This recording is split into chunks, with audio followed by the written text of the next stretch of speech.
Hello everyone, I'm Jared Z. I'm a photographer here in Omaha, Nebraska, and I believe that sometimes we might be scrolling through social media a little bit too quickly, and we should take some time to slow down and really delve into why we like certain photographs. And that's what we're going to do today. For this video, I chose some photos by Jay Olson. Jay is a photographer who took a series of 4 images that stood out for me while I was scrolling, so I thought I'd look a little deeper at why. The first image is a scene that reminds me very much of a movie still.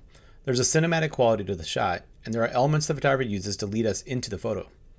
First, I love how the no sign is lit up in red neon on the no vacancy sign. It's the only aspect of the entire photo that's red and bright, so it stands out and becomes the first thing a viewer looks at. It's interesting for me because this scene doesn't appear like there's power anywhere. Is it photoshopped? Is it not? Does it really matter?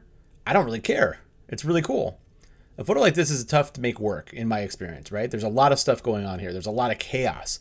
But Jay uses that red neon to create the hook and the reason why we want to know more. He's giving our eyes a place to go as a foundation for the rest of the photograph.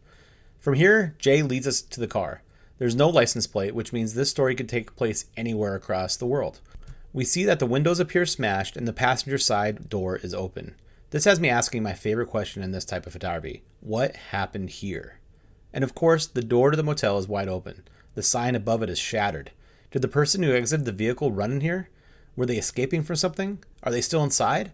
All these questions come through my head, and it's like I'm replaying scenes from a thriller or a suspense movie when I look at this thing. The next photo is a different scene, but again, a common one across America. A broken motel sign sits above an abandoned building. Again, the door is wide open. Someone could be inside, or not. That's the magic of a mystery. This photo appears to fit into the series because of a few aspects. First, of course, it's a motel, but also because of a few other things. First, we get that red color here on the outline of the motel sign. We also have this grayish teal color repeated within the 2 photographs. And because of this, the photos work really well together. The third scene is a more close-up detail, establishing a further reading of the story the photographer is telling. The broken chair stands out, the red popping out from the rest of the scene. The doors are wide open, and the windows are reflecting a mysterious set of abstract imagery.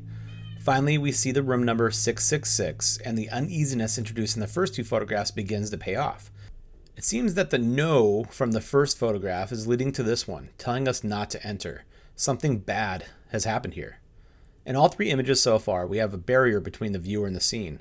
The dead weeds and grass are between us and the buildings, continuing the theme of coldness, of distance, and giving us a choice.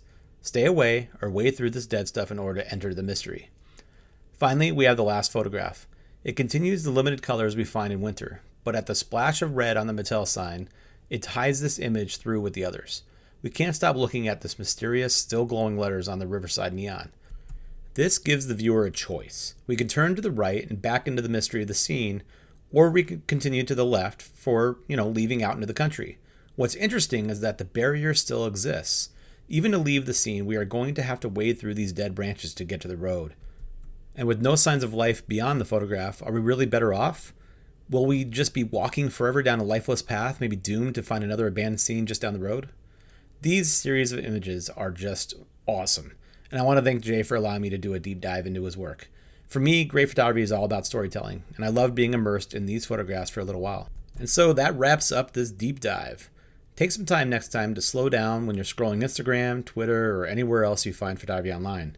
Great photography demands that we engage with it and spend some time within the stories photographers are telling.